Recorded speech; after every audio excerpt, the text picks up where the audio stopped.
Welcome, ladies and gentlemen. Gamergate 2 is a wild ride so far. It's absolutely insane. Obviously, it's been going for a little while. One of the main linchpins of this movement, current movement anyway, was Sweet Baby Inc. and the Steam curator list. All it was a list which would just tell everyone what games they're working on. Now, Sweet Baby Inc. and the curator list themselves is a symptom of a much larger issue, right? That's just the tip of the iceberg. A much larger issue, which is DEI and ESG in gaming. Now, I've said before, and I'll say it again, and I think it's important, is that what we're seeing with gaming is what will eventually happen, I believe, with movies. It's just happening at a much quicker rate with games. And it's happening because it's a smaller demographic. It's a tighter demographic. It's not a broad demo. And it's also more expensive. The investment in both financial and time in gaming is much higher than it is a movie. Movies we've seen for some time falling down the ESG, DEI route. And now the audiences are finally starting to out and out reject it. But it's a very broad audience when it comes to movies. It's a large age bracket. And of course, it hits the sexes pretty evenly. Well, did anyway. Whereas with gaming, the demographic of sexes it's mainly just men, isn't it? Let's be honest, right? That's the majority demographic, and it is also between a certain age bracket as well. This is a demographic which near universally rejects this woke shit, and so what we're seeing is the rejection of this, again, what we'll see with movies, I believe, but at a much quicker rate. It's essentially, a force hitting an immovable object. It's not going to change. You can't coerce these people in changing. It's just not going to happen. The people that are drawn to these types of games, or gaming in general, they don't like this stuff. So it's been a bit of a wild ride, and I thought we would take a look at some of the latest. And boy howdy, there is some latest. So hit subscribe if you're new here. Turn the bell notifications on. So, Forspoken consultants, black girl gamers. Even the name, they couldn't. Just even in the name, they couldn't help themselves, could they? They're threatening legal action against That Park Place, which is an outlet who wrote this article. Says they're committed, and claims anyway, black girl gamers, to diversity and inclusion, including our non-discriminatory hiring practices. Well, I mean, just this tweet alone, looking for black women content creators that make Dungeons & Dragons content for some potential brand work, hit us up. Just that alone is discrimination. You are looking very specifically at one individual based on immutable characteristics for work. That's discrimination straight away. I mean, that is just, you can't really argue with it. Now, following the publication of 2 articles, Black Girl Gamers took to X to threaten legal action against That Park Place. The organisation wrote, "We're addressing the recent allegations published on That Park Place about discriminatory hiring practices within Black Girl Gamers. These claims are false and were made without prior fact-checking or verification from us or our representatives." You don't need verification from there's confirmation bias at that point, no. Black Girl Gamers operates as a contracting organisation that collaborates with both freelancers and content creators from all backgrounds that work on various projects and initiatives to amplify underrepresented voices in gaming and make the community more inclusive. Right. Contrary to the allegations in the article, Black Girl Gamers has contracted freelancers of all races, genders, sexual orientations, religions and ethnic backgrounds. We have also included representation of all genders and backgrounds in our content, at our events and in our marketing, consultation and research projects, some of which are not publicly disclosed due to NDAs. Evidence demonstrating our commitment to diversity and inclusion, including our non-discriminatory hiring practices, is readily available and easily searchable. Upon discovering these false and defamatory allegations, we've taken steps to obtain legal counsel to take action against the publication journalist, as well as subsequent content creators who have reshared the false allegation about our organisation.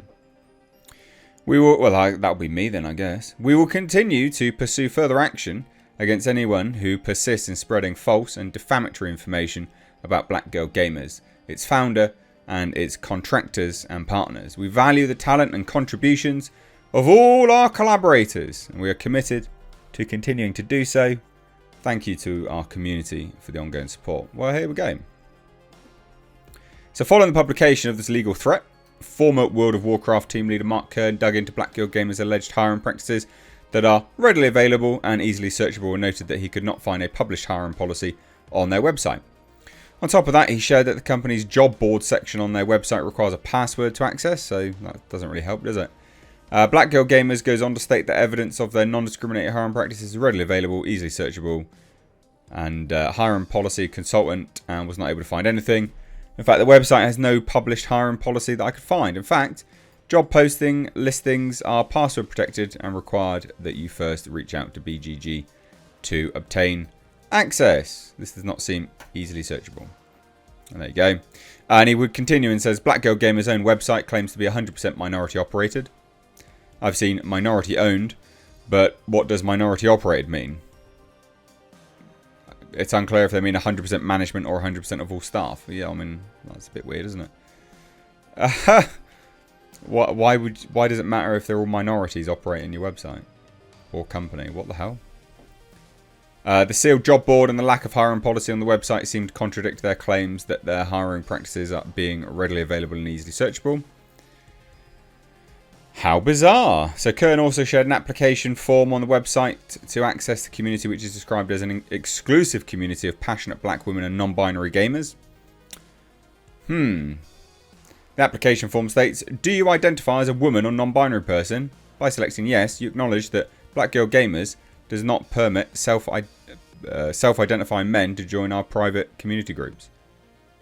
Well, that is discrimination, just as an FYI.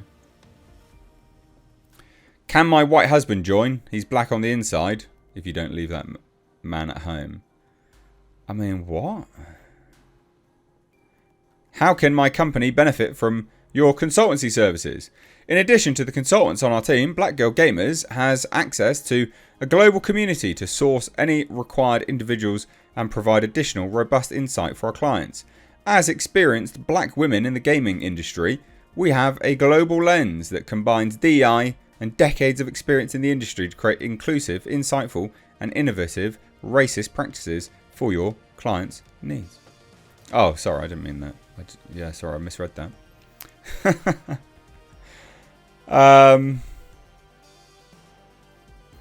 Yeah. Yeah, I mean, this is nonsense, isn't it? Let's be honest. Let's be honest, and this is some of it. This is the original article claiming they're being harassed, or one of articles anyway. But there's more. So we have Gearbox narrative director and lead writer Borderlands 3 Sam Winkler decries gamers as bigots, and Parrot's Sweet Baby Inc.'s false narrative. There's so much stuff, by the way. There's loads, absolutely loads. So here is Sam Twinkler. And he says this: I see this argument all the time against DEI and consultancy, and it just highlights the total misunderstanding of what being a good writer is. You don't somehow max out your stats and learn how to write every conceivable character plot or prose style. A good narrative writer of any skin colour can write a good character with another skin colour without needing consultants. If a studio can't do that, get a better writer. This is completely true. And he would go further and says, knowing you can't, aren't ready, or aren't the right person to write something is one of the chief skills for a pro writer. Ideally, you have a team that can cover all your bases. But if you have a gap, you hire an outside expert, just like in literally any effing other industry. So why all of a sudden do all these game companies need outside help all the time? Just further evidence that 99.99% of the people spewing this shit have never created a single thing in their lives. I mean, I did. I mean, I'm not a Viking. I made like a fantasy Viking short film called Bjorn and Frida. It's on my channel. I'll leave it linked above. It's good fun. I didn't need consultancy on that. I'm not, I might have dark hair and striking blue eyes, but I am not Norse. This stuff's such a... Anyway, also, I'm blocked. I don't know why. Why'd you block me, Alyssa? Why'd you block me? Come on. Come on. Why'd you block me? Why? I need some... I'm not even going to go down that road. Anyway.